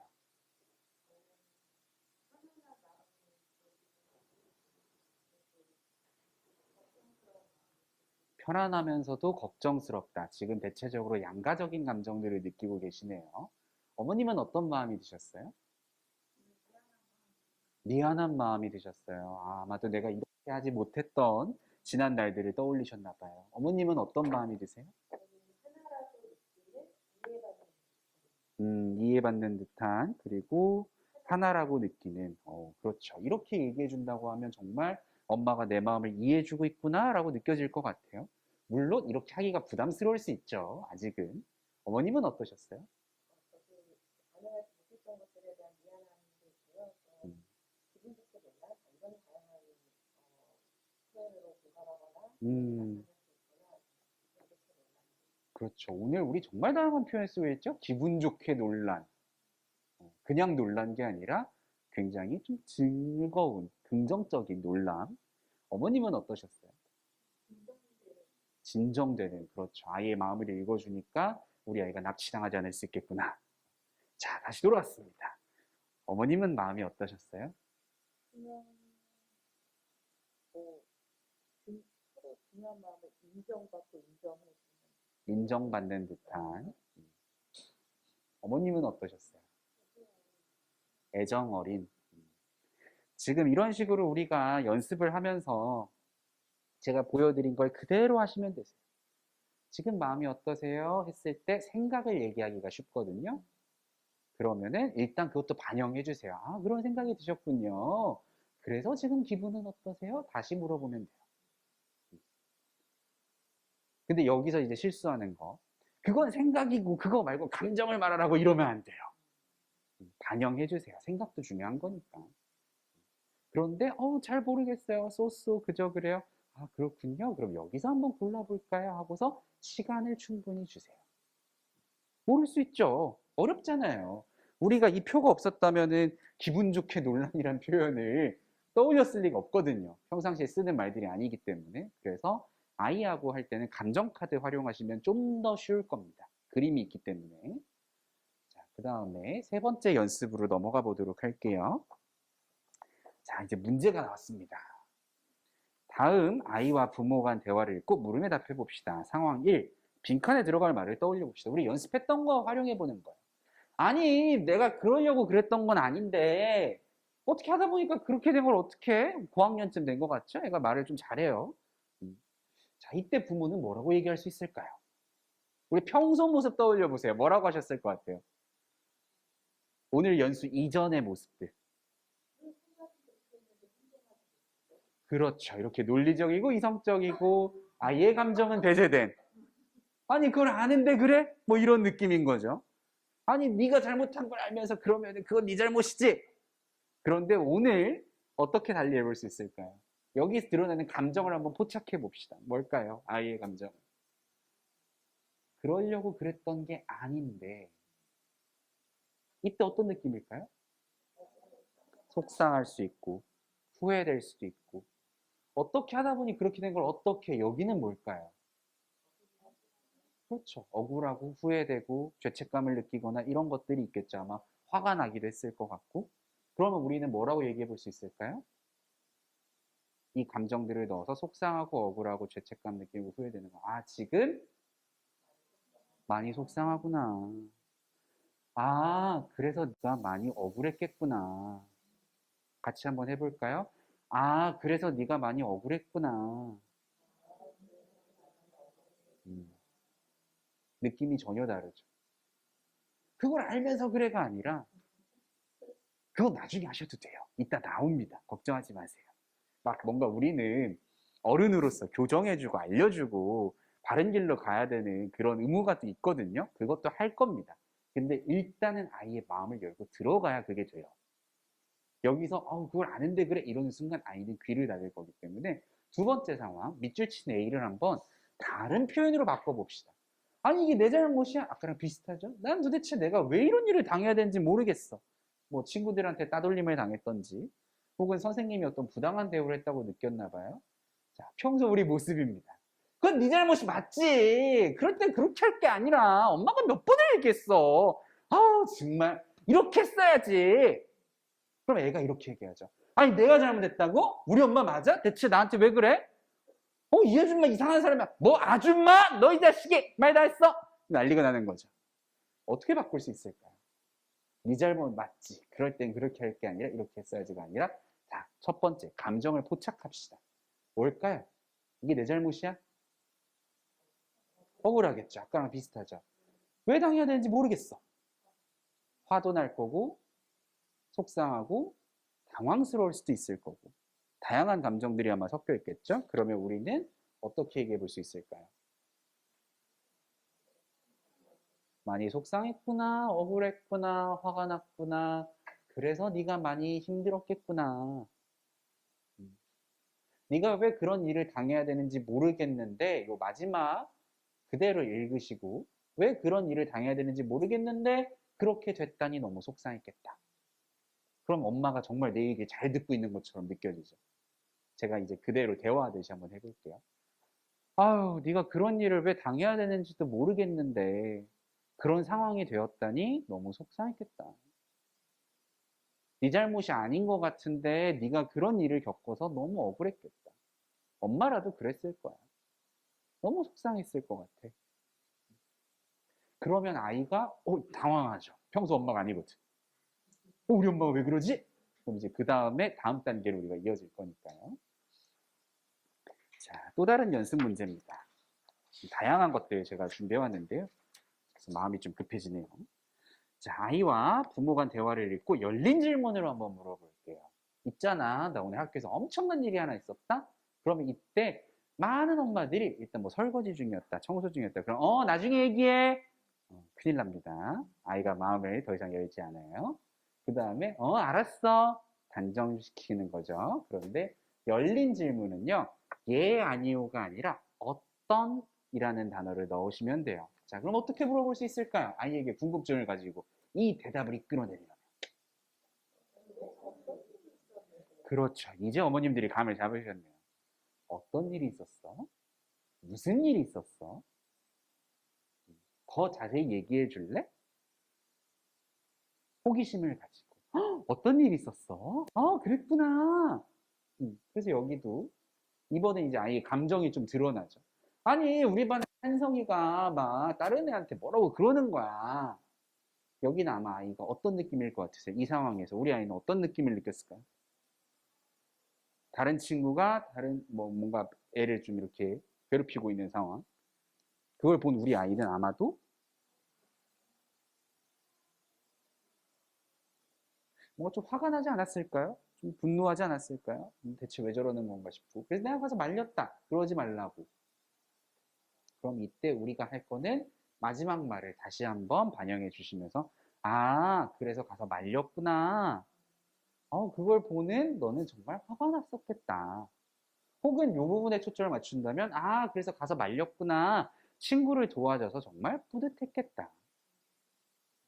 감정을 포착하시고 반영해주고 포착하고 반영해주시고 그리고 정보를 이끌어내는 포인트는 열린 질문입니다. 자, 알아차림 연습은 요거는 시간 관계상 제가 설명만 드리고 지나가도록 할게요. 아니요. 일단 몇 가지만 한번 해보자. 자, 어머님들, 제가 질문하는 대로 한번 그냥 생각해 보세요. 지금 어떤 자세로 앉아 있는지 한번 알아차려 볼까요? 내 몸의 포즈는 어떤지. 내가 지금 의자 끝에 허리를 붙이고 있는지, 아니면 의자 쪽에 끝에 앉아 있는지, 어깨는 어떻게 굽어 있는지, 펴져 있는지, 한번, 네, 자세를 한번 알아차려 보고요. 호흡에 대해서 한번 알아보도록 할까요? 지금 내 숨은 어떤지, 마스크를 쓰고 있어서 답답한지, 아니면 이미 적응이 돼서 편안한지, 호흡이 느리지는 않은지. 막상 이걸 또 신경 쓰기 시작하면 평소 숨 쉬는 것과는 또 다른 느낌이 느껴지고요. 주변 공기의 흐름과 온도도 한번 느껴볼까요? 에어컨 바람이 시원하게 느껴지는지, 혹은 너무 나한테 직격탄으로 날라와서 추운데 왜 선생님은 에어컨을 안 끄시나? 뭐 이런 생각이 들 수 있고. 그리고 나서 이 4번은 이제 집에 가서 한번 해보시면 좋을 것 같아요. 요거 하실 때 눈을 감고서 처음부터 머리부터 발끝까지 천천히 한번 살펴보는 거예요. 내 머리의 느낌은 어떤지, 내 목에서 느껴지는 감각은 어떤 것들이 있고, 나의 어깨는 긴장되어 있는지 편안한지, 내 가슴은 지금 답답한지 아니면 열려 있는지, 머리부터 발끝까지, 손가락 끝까지 천천히 살펴보시면요. 어떤 감각들이 느껴질 거예요. 어떤 분들은 아마 가슴이 답답하게 짓눌리는 듯한 느낌을 갖고 계실 수도 있고요. 또 제가 이 작업을 했을 때 어떤 내담자분은 불안이랑 강박을 주호소로 하는 30대 여성분이셨는데 골반에서 감각이 느껴진대요. 그래서 그게 어떤 느낌이세요? 라고 물었더니 여기가 뭔가 꽉 막히고 답답한 느낌이 든대요. 그래서 그분이 왜 그럴까 생각해 보니까 로스쿨 다니는 분이었거든요. 하루 종일 앉아서 공부하고 그러다 보니 그 공부에 대한 스트레스나 이런 것들이 그분은 골반 쪽에 집중이 되어 있었나 봐요. 신체 감각으로. 그런데 이걸 잊고 살았던 거죠. 내 몸의 느낌이 어떤지조차. 그래서 이것들을 잠시 머물러 보고 이걸 하고 나서 느낌은 어떤지, 이걸 왜 하는 거냐? 우리의 감정이라고 하는 것들은요, 신체 감각과 밀접한 연관이 있습니다. 불안하면 가슴이 뛰기 시작하고요. 가슴이 답답해질 수 있어요. 걱정이 되면 얼굴이 불그락불그락 하면서 얼굴에 긴장감이 느껴질 수 있고요. 행복할 때도 가슴이 두근거릴 수 있어요. 즉, 감정을 우리가 잘 포착하려면 알아차림이 필요해요. 내 몸의 느낌은 어떤지, 내 주변의 흐름은 어떤지 이런 것들을 평소에 민감하게 알아차릴 수 있어야 아까 이런 상황들에서 아이가 얘기할 때 순간순간 포착이 돼요. 지금은 우리가 연습하는 중이니까 이걸 보면서 하고 있으니까 아, 속상했겠다, 우울했겠다가 되는데 아이를 마주보고 이야기하는 시점에서는 잘 안 돼요. 그 순간에는. 그게 상담자와 일반인의 차이예요. 우리는 이거 연습하거든요. 알아차림 연습. 그래서 이런 것들 한번 집에서 평상시에 나의 신체 감각에 좀 더 집중해 보면서 알아차림 연습을 해보시면 우리 아이들의 감정을 알아차리는 데도 도움이 될 거고요. 자, 그렇게 해서 감정에 공감하는 것까지 했으면 이름을 붙여줍시다. 아까 봤던 그림 한번 다시 보고 감정에 이름 붙이기 할 때 제가 8페이지 연수 자료 보시면요. 3가지 내용만 간략하게 써놨어요. 감정에 이름을 붙이면요. 감정에 대해서 논의를 할 수 있게 됩니다. 아까 어머님이 정말 좋은 예시 주셨어요. 기분이 솜사탕 같았다. 논의를 할 수 있어요. 솜사탕이라는 이름이 붙음으로 인해서. 솜사탕 같다는 건 어떤 상황이었어? 그때 뭐 하고 있었어? 아, 어떤 생각이 들었어? 그랬구나. 논의를 할 수가 있게 돼요. 그런데 아이가 솜사탕 같다가 아니고 모르겠어 라고 하면 우린 아무런 말을 할 수가 없어요. 그래서 솜사탕이든 뭐 콜라 같았다든 뭐든 상관없어요. 이름을 붙이기만 하면 우리는 그걸 논의할 수 있게 되고요. 2번째 포인트는요. 감정을 표현하는 걸 돕습니다. 이 목록들을 알고 있는 것과 몰랐을 때 우리의 표현의 양은 분명 달랐을 거예요. 기분 좋게 놀란, 미안한, 슬픈, 비탄한 여러 가지 감정들을 표현하기 위해서 이름을 붙여야 되고 감정에서 이성으로 이동하는데 이게 바로 아까 우리 편도체 납치당했을 때 하던 거예요. 놀랍구나, 무섭구나, 떨리는구나 이름을 붙이면 진정이 됩니다. 아이가 더 이상 감정적으로 대응하지 않고 이성적인 사고 능력을 갖출 수 있게 돼요. 그렇기 때문에 감정에 이름을 붙여주셔야 되고 그러려면 우리가 공부를 해야 돼요. 그래서 이 목록을 한번 쭉 훑어보시면서 내가 자주 썼던 표현들도 한번 체크해 보시고 처음 보는 표현들도 한번 밑줄 쳐보시고 어떤 것들을 내가 아이들과 이야기할 수 있을지 우리 애는 어떤 감정을 많이 느꼈을지 공부를 해두셔야 이름 붙이는 것도 됩니다. 그리고 여기 자주 묻는 질문 아까 얘기하신 거랑 비슷한 내용인데요. 아이가 느꼈을 정확한 감정을 제가 어떻게 할 수 있나요? 솜사탕 같다는데 모르겠죠. 혹은 선생님 제가 뭐 공감은 했는데 틀리면 어떡하죠? 그럴 수 있죠. 그러면 걱정하실 필요가 없으세요. 왜 그러냐면 우리는 일단 독심술사가 아니에요. 점쟁이도 아니고 정확하게 맞추는 거 우리의 역량이 아니에요. 단지 이름을 붙이고 만약에 잘못했다면 아이가 고쳐줘요. 지금 되게 억울했겠다 하잖아요. 그럼 어떤 애들은 아니요 선생님 억울한 건 아니고 저는 화가 난 거예요. 아이들이 스스로 이름을 붙여줘요. 그러니까 우리가 정확하게 이걸 맞추겠어가 아니라 일단 던지세요. 툭. 많이 억울했겠다. 아니 엄마 억울한 게 아니고 짜증난다고. 그러면 그때 가서 다시 읽어주시면 돼요. 아 짜증이 났던 거구나. 되게 쉽잖아요. 근데 이걸 막 맞춰야 돼, 정확하게 해야 돼, 이러는 순간 우리는 너무 힘들어지는 거죠. 그래서 정확할 필요 없습니다. 단지 아이가 스스로 이름을 붙이고 인식하도록 도우시면 되고요. 만약에 틀렸다면 스스로 교정해 줍니다. 우리 아이들은. 혹은 저라면 이렇게 물어볼 것 같아요. 엄마 그거 아니야 하고서 애가 안 알려줘요. 그러면 한석이가 한번 얘기해 줄래? 물어보면 되죠. 이걸 되게 많이 놓치시는 것 같아요. 엄마들이 잘 안 물어보고 내가 자꾸 생각해서 뭔가 판단하려고 해요. 그런데 그냥 물어보면 우리 애들은 잘 얘기해 줄 거예요. 자, 마지막. 요게 이제 우리가 평소에 하던 것들이에요. 문제 해결로 선도하기. 무슨 얘기냐면 요거 다 건너뛰고 대부분 엄마들이 요것만 하세요. 그건 네 잘못이지. 그땐 이렇게 했어야지. 이거거든요.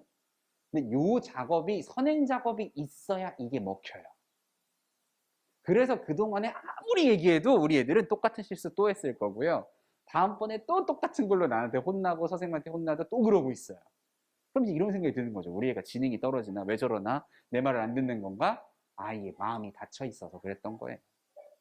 마음의 문을 여는 단계들을 왔다면 이제 아이에게 적절한 행동을 우리가 설명해 줘야 되는데 이건 제가 슬라이드를 안 넣어놨네요. 마지막 페이지 9페이지 보시면서 연습하고 하면 시간도 얼추 맞겠네요. 자, 여기도 질문이 몇 가지 있습니다. 같이 한번 읽어보도록 할게요. 너는 어떻게 하면 좋겠니? 엄마가 한번 제안해 볼까? 이러이러한 방법이 있는데 넌 어떤 게 나을 것 같아? 그러면 기분이 어떨까? 요것들이 제가 추천드리는 건요. 요 하나, 둘, 세 번째 중에 하나랑 마지막 걸 연속으로 하시면 돼요. 너는 어떻게 하면 좋겠니? 아이가 얘기했죠? 그러면 그 다음에 그러면 기분이 어떨 것 같아? 물어보시고 이러이러이러한 방법이 있는데 어떤 게 좋을 것 같아? 아이가 뭔가를 선택을 했어요? 그러면 기분이 어떨 것 같아? 물어보시고 엄마가 생각할 땐 이런 것들도 있는데 너는 어떻게 생각하니? 그리고 나서 아이가 얘기하면 그러면 기분이 어떨 것 같아? 물어보시고 그래서 요 마지막 질문은 항상 붙이시면 되는데 이 바람직한 행동으로 선도하기에서 중요한 건요. 두 번째 줄 한번 우리 밑줄 쳐볼까요? 먼저 알려주거나 지시하는 게 아니라 이게 그동안 우리의 행동 패턴이에요. 아이가 알려달라고 안 했는데 알려줘요. 그러면 아이들은 받아들이지 않아요. 왜냐하면 대시와 라이언이라고 하는 동기에 관한 연구하는 전문가들이거든요. 심리학자들 중에서. 그분들이 얘기하는 게 인간에겐 세 가지 기본 욕구가 있다. 유능성, 자율성, 관계성이라고 하는데 다른 건 다 집어던지더라도 누구나 우린 자율성을 원해요. 내가 선택하고 싶어 하는 게 인간의 기본적 욕구고 내가 선택했을 때 우린 동기부여가 돼요. 예를 들어 이런 거죠. 지금 남편이랑 결혼한 거 아마도 내가 선택했을 거예요. 어떤 이유에서든. 근데 우리 엄마 아빠가 정략 결혼시켰다. 그럼 다들 반대하죠. 지금 조선시대다니 이게 무슨 소리냐? 뭐 이런 식으로. 사람들은요. 자기가 선택했을 때 그 행동에 책임지고 그 행동을 열심히 해요. 그러려면 우리는 어떻게 해라 라고 알려주는 게 아니라 다음 봅시다. 스스로 생각하고 제안할 수 있도록 지도하는 것. 이게 선도의 의미예요. 그러니까 우리가 학교 다닐 때 선도분들 잘못하면 혼나는 곳, 아이들 처벌하는 곳이었는데 그게 아니고요. 올바른 길로 이끌기 위해서 아이가 생각하고 제안하고 선택할 수 있도록 돕는 것. 그러기 위해서 넌 어떻게 하면 좋겠니? 엄마가 한번 제안해 볼까? 아니야, 내가 어떻게 해볼래? 라고 이거 실생활로 한번 예시를 들어드리는 게 편할 것 같아요. 자, 이제 3, 4학년 되면 학원 많이 보내시거든요. 그럼 아이들은 학원 가기 일단 싫어요. 그럼 이제 얘기해요. 엄마는 학원 안 갈 거야. 다니기 싫어. 그럼 이제 우리는 그동안 어떻게 했냐? 안 돼! 공부해야지! 이렇게 갔는데 그게 아니라 어떻게 하시겠어요? 자, 여기 나온 표현을 한번 활용해 봅시다. 나 학원 안 갈 거야! 버티는 아이에게. 이 질문 중에 하나 골라서 하시면 돼요. 그렇죠. 그러면 너는 어떻게 하면 좋겠니? 아, 몰라. 일단 안 할 거야. 그러면은 그 다음에 우리가 물어볼 건 엄마가 한번 제안해 볼까? 학원이 가기 싫으면 뭐 EBS 강의도 있을 수 있고 뭐 만약에 필요하다면 과외 선생님을 만나서 1대1로 배워볼 수도 있고, 뭐 학교에서는 방과후도 있을 수 있는데, 이제 이게 여러 가지 얘기한 거죠. 이 중에서 너는 어떤 게 좋니? 그럼 아이가 선택을 하는 거죠. 근데 이때 참 이게 흥미로운 게 뭐냐면, 사실 우린 선택지를 주는 것처럼 보이지만 이미 선택지를 정함으로써 강제성이 좀 부여되긴 하거든요. 그래도 아이들은 선택했다고 믿어요. 이미 엄마가 가둬놓은 틀 안에서 움직이는 거긴 하지만 그래도 그 중에 선택한 거잖아요.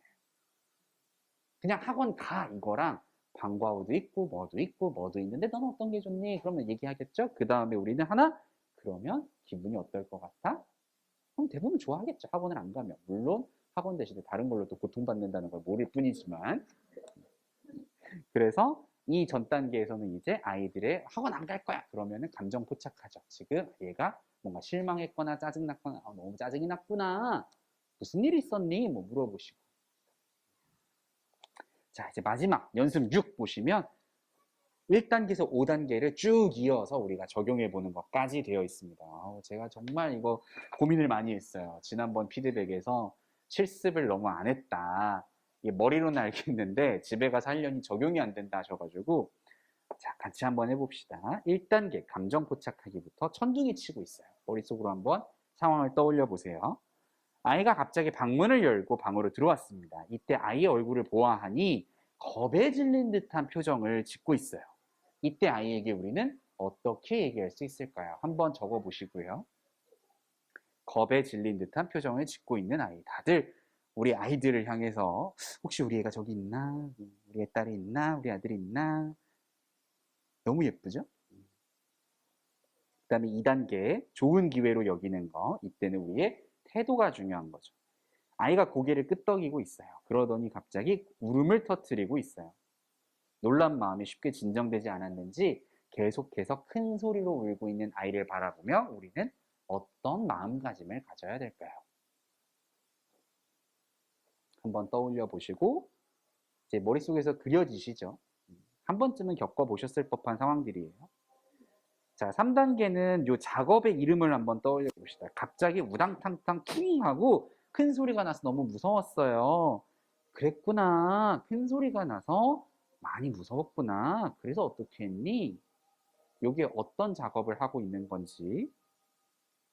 그다음에 4단계에서는 감정에 이름 붙이는 거. 혼자 이불 속에 들어갔어요. 그래도 번쩍번쩍했어요. 저학년 아이인 것 같죠, 여기는? 그럴 때 우리는 어떻게 감정 이름을 붙여볼 수 있을지 감정 목록을 활용하시면 좀 더 도움이 되겠죠? 자, 그리고 나서 아이하고 충분히 이야기를 나누니까 진정이 됐어요.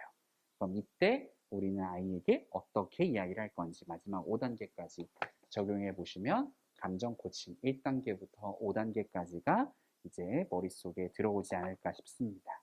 여기까지가 오늘 제가 준비한 우리 아이 감정 지능을 높이는 방법 감정 코칭 5단계 실천법이었는데요. 이 내용은 가트만 박사라고 해서 심리학자 중에 한 명인데 그분이 처음에 소개를 하셨고 우리나라에서는 최성애 박사님이랑 조성 박사님이 이제 한국판으로 좀 더 우리 문화에 맞게 워딩들을 가다듬으면서 실천이 됐는데 감정 코칭은 아이와의 관계에도 적용이 될 수 있고요. 혹은 부부관계 상담할 때도 이러한 것들을 활용을 합니다. 왜냐하면 지금 보시면 남편이랑 아이 아빠랑 얘기할 때도 다 적용할 수 있는 거거든요. 그래서 우리 아이뿐만이 아니라 우리 가족 전체를 위한 감정 코칭이라고 생각하시면서 동시에 내 마음 또한 알아차리고 들여다볼 수 있는 그런 귀중한 시간이 되셨길 바라고요.